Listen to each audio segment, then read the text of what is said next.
Actually recreate this each time the way that you might need to do on the test. So as you know, the first thing that I tend to do is to go in and draw my 30, 60, 90, 45, 45, 90 special right triangles.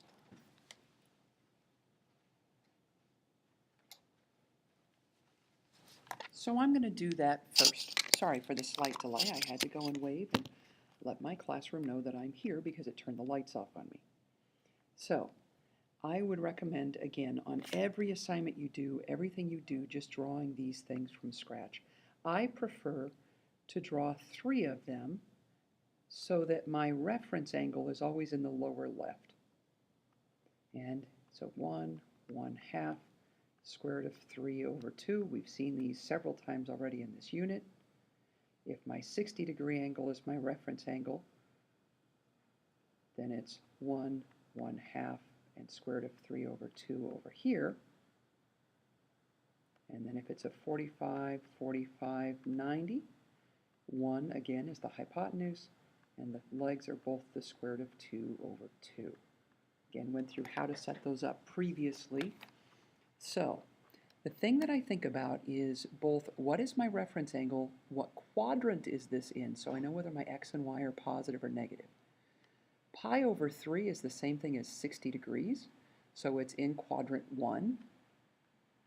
Remember, Roman numerals for quadrants. And a 60-degree reference angle, which means I'm going to use this triangle. In the unit circle, the x is 1/2, and in this case the y is the square root of 3 over 2. Cosine is your x value, sine is your y value, tangent is y divided by x. Cotangent is the reciprocal of the tangent, so it's x divided by y.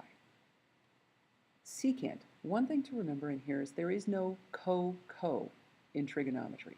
So cosecant here does not go with cosine. So secant is the reciprocal of the cosine, so 1 over x. Cosecant is the reciprocal of the sine, so 1 over y. So let's go ahead and get these ordered pairs in. This is 90 degrees, which doesn't have a reference angle down here, but my ordered pair at 90 degrees on the unit circle is the point 0, 1.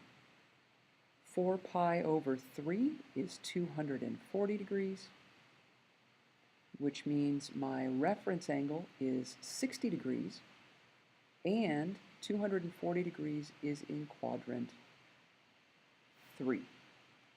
So what I keep in mind is my reference angle is 60 degrees. I want to use this triangle. The x is 1/2, but in quadrant 3, x is negative, so negative 1/2. The y is the square root of 3 over 2, but in quadrant 3, negative. Now I want to make this negative stand out because it kind of ran into the fraction bar. And then 11 pi over 6 has a 30-degree reference angle.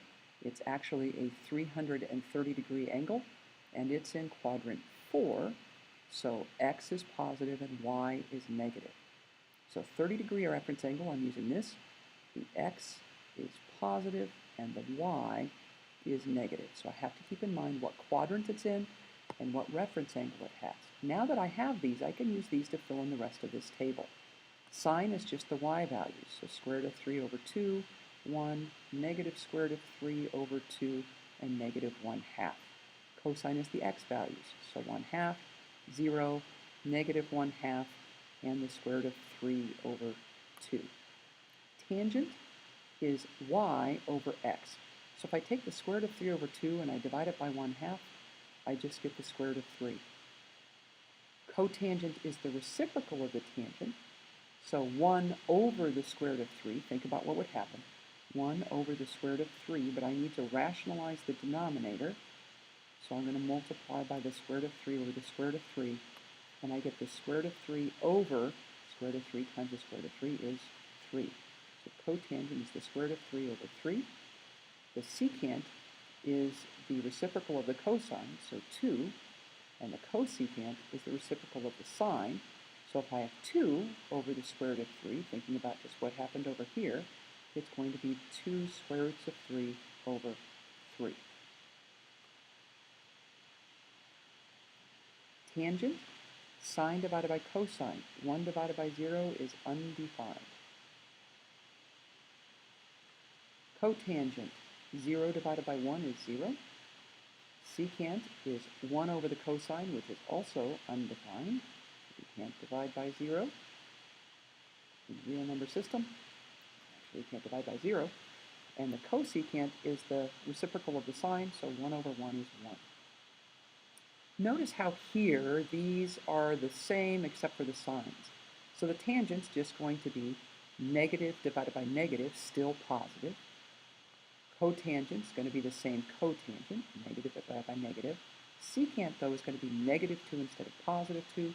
Cosecant's going to be negative 2 square roots of 3 over 3 instead of positive 2 square roots of 3 over 3. These are just reversed, and again, paying attention to the positive negative aspect.